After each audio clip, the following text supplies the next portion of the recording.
सुप्रभात मंडळी, मी निखिल सोळसकर स्वागत करतोय तुमचं आपल्या एका नवीन व्हिडिओमध्ये। मित्रांनो, आज आपण आलोय ते पुणे जिल्ह्यामधील भोर तालुक्यात असलेल्या भुतोंडे या गावामध्ये। मित्रांनो, तुम्हाला प्रश्न पडला असेल की या गावात कशाला आलोय आपण। तर मित्रांनो, इकडे छत्रपती शिवाजी महाराजांच्या काळातील जे मातब्बर सरदार होते, ज्यांनी हत्तीशी झुंज दिली, अशा एका सरदाराच्या गावामध्ये आपण आलेलो आहोत। त्यांचं नाव आहे सरसेनापती येसाजी कंक। यांच्या गावाला भेट देण्यासाठी आलेलो आहोत। इथे मित्रांनो 350 वर्षापूर्वीचा सरसेनापती येसाजी कंक यांचा राहता वाडा आहे। तर तो वाडा पाहण्यासाठी आज आपण आलेलो आहोत। आणि इकडे बघू शकता माझ्या पाठीमागे आपल्याला जी स्वराज्याची पहिली राजधानी आहे किल्ले राजगड याचा बाले किल्ला दिसतोय। हे गाव जे आहे एक्झॅक्ट राजगडाच्या पायथ्याला हे भुतोंडे गाव आहे। तर चला मित्रांनो, आता आपण गावात जाऊया आणि वाड्याची माहिती घेऊया।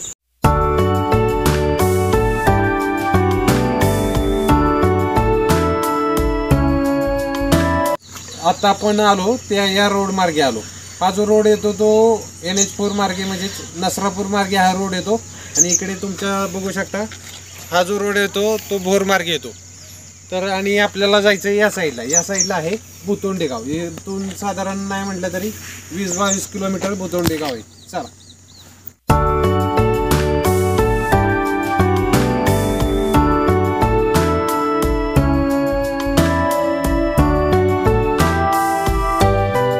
चाललोय ते भुतोंडे या गावामध्ये येसाजी कंकांचा वाडा पाहण्यासाठी। परंतु मित्रांनो, रोडमध्ये जाताना एवढे विहंगम नजारे आपल्याला बघायला मिळत आहेत की तिथं थांबल्याशिवाय राहावत नाही। इकडे बघू शकता भात शेती दिसते, डोंगरातून झरे वाहत आहेत। म्हणजे नजारा एवढा जबरदस्त आहे की जबरदस्त विचारू नका।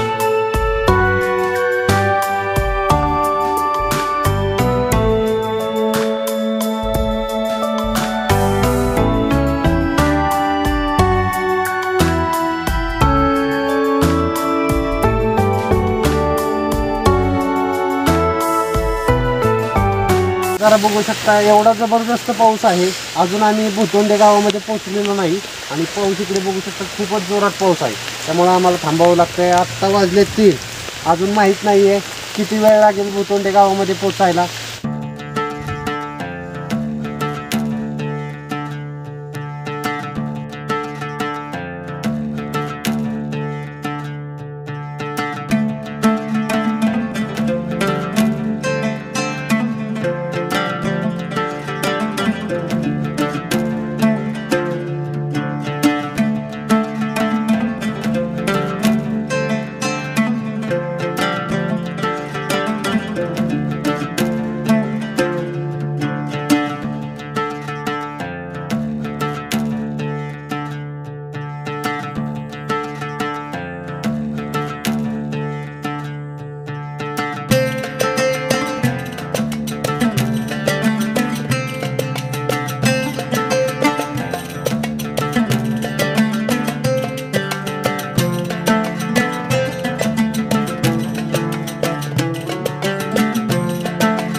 नमस्कार मंडळी, आपल्याला आता आपण सध्या आहोत ते भुतोंडे येथे असलेल्या सरसेनापती येसाजी कंक यांच्या वाड्यामध्ये। आणि आपल्या सोबत आहेत सरसेनापती येसाजी कंक यांचे थेट 13वे वंशज संजयजी दादा कंक।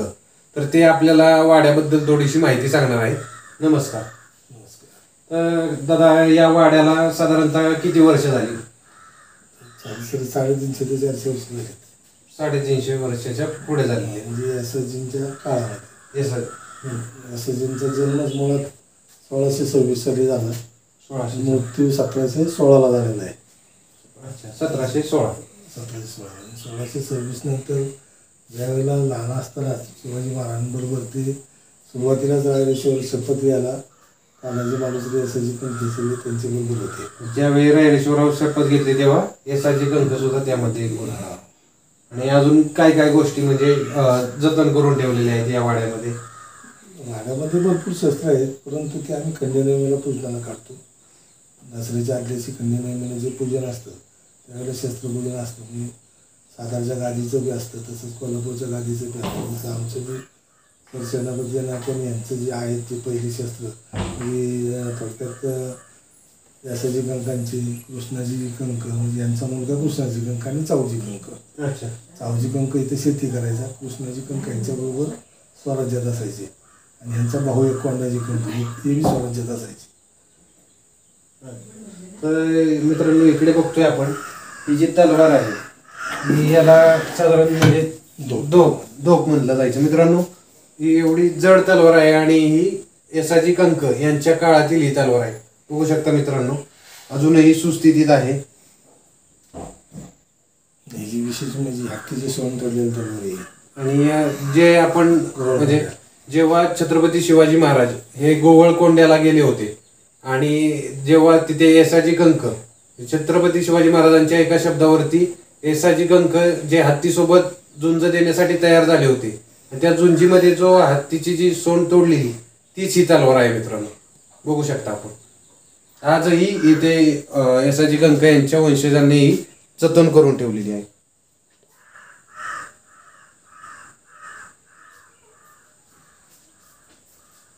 आणि आपण बंदूक ही साधारणतः इंग्रजांच्या काळात इंग्रजांच्या काळात. आणि इकडे बघू शकता मित्रांनो म्हणजे हे कॉईन्स दिसत आहेत. म्हणजे जुन्या काळातील जे छत्रपती म्हणजे शिवाजी महाराजांच्या काळात असतील, स्वराज्याच्या काळातील हे तुम्ही शिवराय बघू शकता, होन बघू शकता, हे आपल्याला बघायला मिळत आहेत.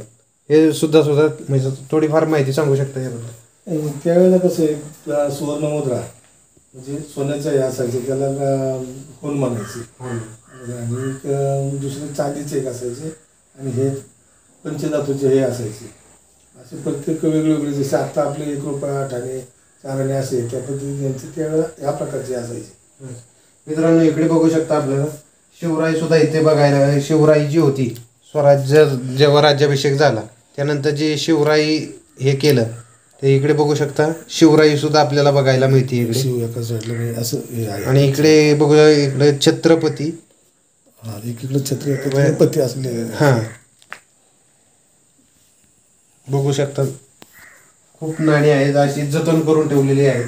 काय होतं नाणी भरपूर आहे पण काय होतं सहली वगैरे आल्या ना मुलं असतात एकदम पळवायची म्हणून थोडंसं बाकीची नाणी आहेत पण ही फक्त अल्बम करून लावायची थोडी ठेवली. जशी इतर तलवारी कशी कंटिन्यू मिळत असते तशी एकच तलवार तळण्यासाठी कारण हातून खराब होतं. बरोबर. आणि सतत वाढायला कोण ना कोणतरी येतच असतं भेट द्यायला. शाळेच्या सहली असतात, बाहेरच्या बऱ्याच ठिकाणच्या सहली लांब लांब येतात लोक. बेळगाव, बेंगलोर, कोल्हापूर, सांगली, इकडं औरंगाबाद, नांदेड यासाठी भरपूर लोक येतात. सोलापूर साईडची भरपूर येतात. आणि म्हणजे असं ऐकलंय की छत्रपती संभाजी महाराजांनी स्वतः जे येसाजी कंकांचे पुत्र होते त्यांना एक पत्र दिलं, तर त्याबद्दल थोडी माहिती सांगतो ना. ते कसं आहे त्यावेळेला भोंडेची किल्लेदारी त्यांच्याकडे होते, येसाजी कंक. त्यावेळेला कृष्णाजी कंक आणि येसाजी कंक हे दोघे भोंड्याच्या किल्ल्यावर असतात. मित्रांनो फोंड्याचा किल्ला म्हणजे आता जे गोवा राज्य आहे त्या गोवा राज्यामध्ये तो फोंड्याचा किल्ला आहे. आणि तिथे त्यावेळेला पोर्तुगीजांशी युद्ध करत असताना त्यावेळेला कृष्णाजी कंक काम येते. किल्ला घेतात ते संभाजी त्यांच्या मदतीला जातात, किल्ला घेतात. पण त्यावेळेला शर्तीने लढत असताना कृष्णाजी कंक तिथे कामी येतात. ह्यांना जखमा झालेला असतं म्हणजे जायबंदी होतात. मग संभाजीराजांना घरी पाठवतात. तिथे घरी पाठवल्यानंतर कृष्णाजी कंकांचं इथं मयत होतं. मग ते कृष्णाजी कंक गेल्यानंतर काय करतात संभाजीराजे इथं येतात, ह्यांचं सांत्वन करतात आणि सांत्वन केल्यानंतर त्यांना बक्षिसाची मोहीम देतात आणि कृष्णाजीच्या मुलाचं नाव परत कृष्णाजी ठेवतात. म्हणजे लहान मुलगा असतो 3 वर्षाचा कृष्णाजीला. मग त्याला काय करतात त्याला त्याचं नाव कृष्णाजी ठेवतात आणि चावजीला सांगतात की ह्याचा तू सांभाळ करायचा, तुला घरी बसून पगार, तुला स्वराज्यात चाकरी करायची गरज नाही, तुला घरी बसून. म्हणजे एवढी त्यांची म्हणजे दूरदृष्टी होती की कुठल्याही सैनिकाला किंवा काही जरी झालं तरी त्यांचं घर वाऱ्यावर सोडून देत नव्हते. महाराजांचं ते एक होतं की जरी म्हणजे कुठल्या युद्धात वगैरे कोणता आपला मावळा जर जायबंदी वगैरे झाला तर त्याच्या पुढील आयुष्यासाठी म्हणजे त्याचं सगळ्या गोष्टी असतील सोयी असतील त्या महाराज करून ठेवायचे. तर आता आपण पूर्ण वाडा बघूयात. तर जे आता पत्र म्हणजे जे बक्षीस पत्र दिलं ते आपल्याला तिथं बघायला मिळतंय. खुद्द छत्रपती संभाजी महाराज यांनी हे बक्षीस पत्र कृष्णाजी कंक यांना दिलं होतं.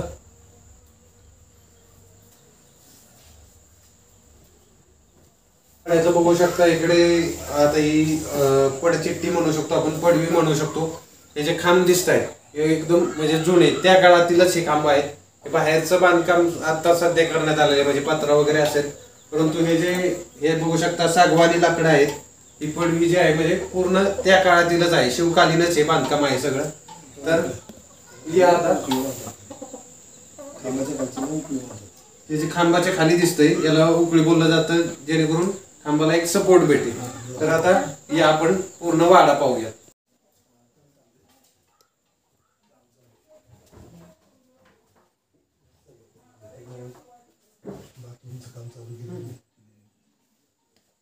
आता आपण आलोय ते या वाड्याच्या पाठीमागच्या बाजूस. इकडे बघू शकता हा एक आपल्याला चौक बघायला मिळतोय आणि एक सुंदर अशी गोष्ट आपल्याला बघायला मिळते इकडे. इकडे बघू शकता ही जी कणिंग दिसते याला डरगुला सुद्धा बोललं जातं, कणिंग बोलू शकतो. या काळी म्हणजे पूर्वीच्या ज्या काळी आपल्याला धान्य साठवण्यासाठी आता कशा स्टीलच्या किंवा पत्र्याच्या कणिंग आलेल्या आहेत, त्या काळी या कणिंग म्हणजे कळकाचं एक हे असतं, त्याला सारवलेलं असतं शेणाने आणि त्यात पहिलं धान्य साठवून ठेवलं जायचं. चला अजून आपल्याला भरपूर गोष्टी बघायच्या आहेत. चला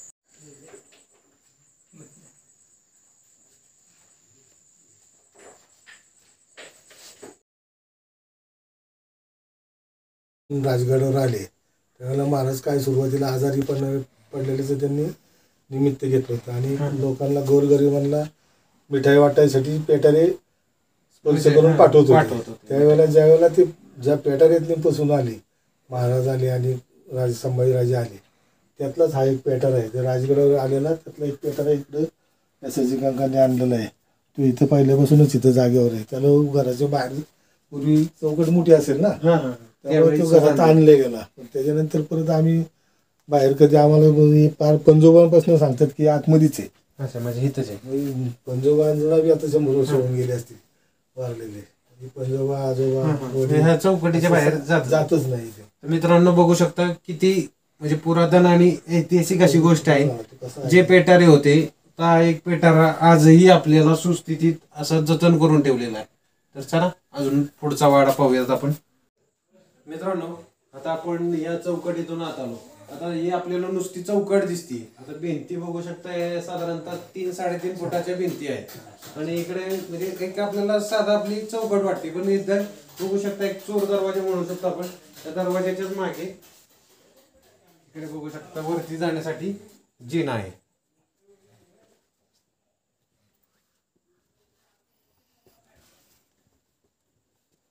त्रास नाही ना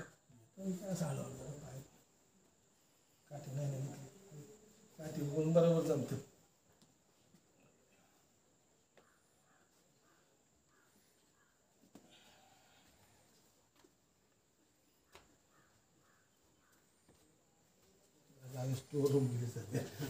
मित्रांनो बघू शकता चौकटीच्या मागून जो जिना होता त्यामधून आता आपण वरती आलेलो आहोत.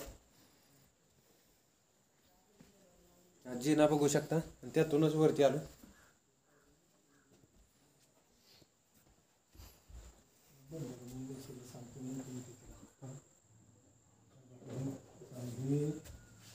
तर मित्रांनो आता आपण जिन्यामधून वरती आलो. तर इकडे बघू शकता आपल्याला वरती एक बैठक व्यवस्था म्हणू शकतो. तर याची वरच्या गोष्टींची माहिती आपण जाणून घेऊया दादांकडून. एक तर ही गुप्त बैठकी जागा त्यावेळची, कुणी जरी आले गेले तरी आतल्या आत माणूस जातो, वर यायचं काय माहिती नसायचं आणि त्यांच्यावरती गुप्त बैठकी चालायच्या. आता ही वाड्याची रचना बी कशी बघा, हे सगळं जुनं आहे, परंतु ह्याच्या पूर्वी ह्याच्यावर गवत होतं. महाराजांच्या काळात पूर्ण गवत होतं. गवतानंतर काहीतरी 100-1 वर्षांनी खापरी कौल आली, उलटी पालटी म्हणा आपण त्याला, खापराची कौल असायची ती. त्याच्यानंतर ही कौलं इंग्रजांच्या काळात टाकल्या गेली. ती बी 1865 आहे. तुम्हाला तारीख बी बघायला मिळाली आपल्याला. 1865ची कौल आहे. ही कौलं बी 1865ची आहेत. म्हणजे या कौलांना बी 150 वर्ष होऊन गेलेली आहेत. अरे बा. ताक दही दूध वगैरे किंवा वरण वगैरे हटायसाठी अशा रव्या असायच्या पूर्वी. मित्रांनो हे बघू शकता रवी म्हणू शकतो, रवी छोटे असते ही म्हणजे मोठी रवी म्हणू शकतो. त्या काळी ताक किंवा ताक हे करण्यासाठी खूपच मोठी अशी इकडे बघू शकता. आणि भाकरी टाकायसाठी हे असायचं काठवटी असायच्या, काठवट म्हणायचे ना. मित्रांनो इकडे काठवटी बघू शकता. आता स्टीलच्या बघायला मिळतात या त्याच काळच्या म्हणजे येसाची कंक यांच्या काळातील शिवकालीन ह्या गोष्टी आहेत बघू शकता. यात पहिला भाकरी थापण्यासाठी परत बोलू शकतो किंवा काठ बोलू शकतो. पूर्णपणे अजून सुस्थितीत आहे. ताक दही वगैरे असं ह्याच्यात करायचे. आणि इकडे बघू शकता हे मातीचं भांड दिसतंय आपल्याला. ह्या रव्या बघू शकता ताक घुसळण्यासाठी. इकडे बघा तसे चौरंग पाट इकडे आपल्याला त्यावेळेचेच आहे. त्यावेळेला कसं जेवायला पुढे चौरंग आणि पाटावर बसायची आणि चौरंगावर ताट ठेवायचे. हा हा अशी पद्धत असायची त्यावेळेला. बरोबर. इकडे आपल्याला चौरंग बघायला मिळतोय, पाट बघायला मिळतोय, हे एक मातीचं मडकं बघायला मिळतोय.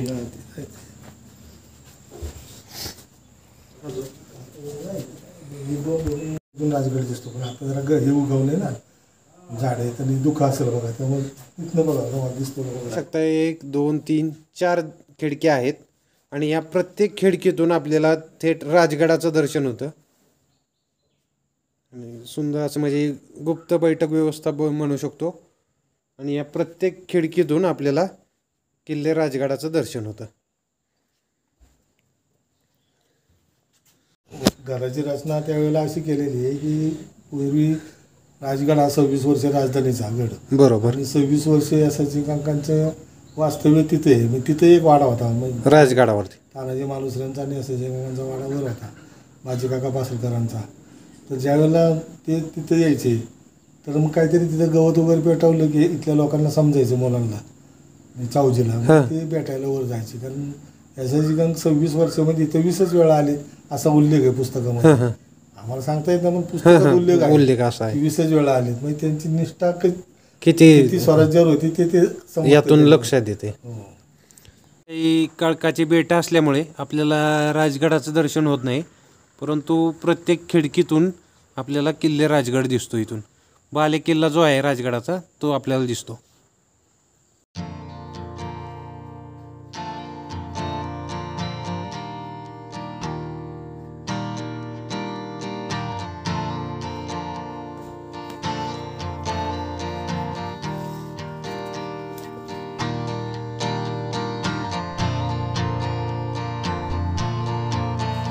वाड्याचं असं एक वैशिष्ट्य आहे आजतागायत म्हणजे या वाड्याला कधी कुलूप लागलेलं नाही. म्हणजे सांगायचं झालं तर यांचे जे दरवाजे आहेत यांना बाहेरून कधीच नाही.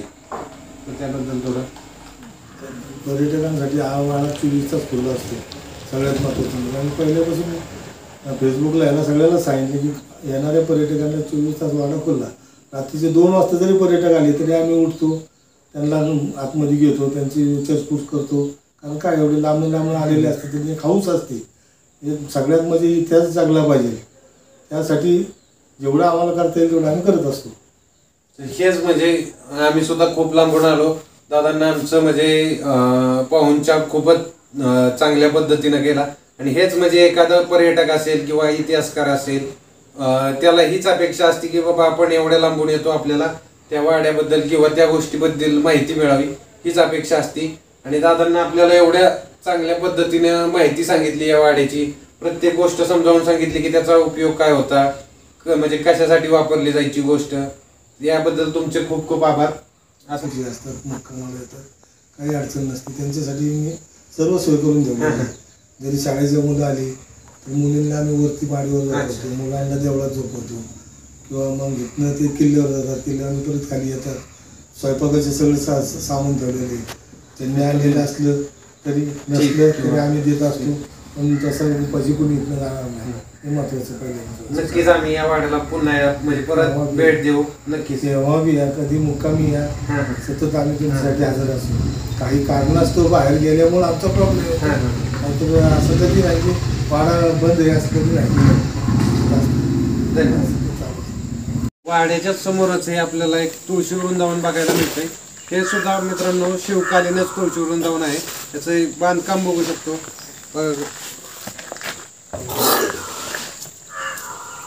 आणि मित्रांनो इकडे बघा कशाचं बांधकाम चालू आहे आता. त्यांच्या स्मारकाचं बांधकाम चालू आहे.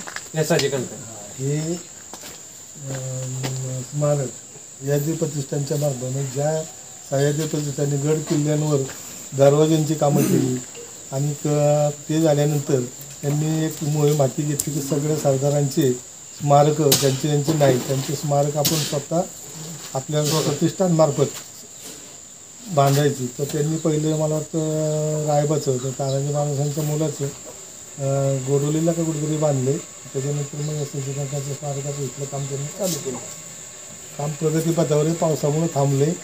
कालांतराने ते आता पाऊस उघडला की राहिलेलं काम पूर्ण करतील. मित्रांनो बघू शकतो आपण प्रत्येक किल्ल्यावरती काही ना काहीतरी सह्याद्री प्रतिष्ठानामार्फत आपल्याला कामं बघायला मिळतात. आणि इकडे यसाजी कंकांच्या वाड्यासमोरच यसाजी कंकांचं स्मारकाचं काम चालू आहे.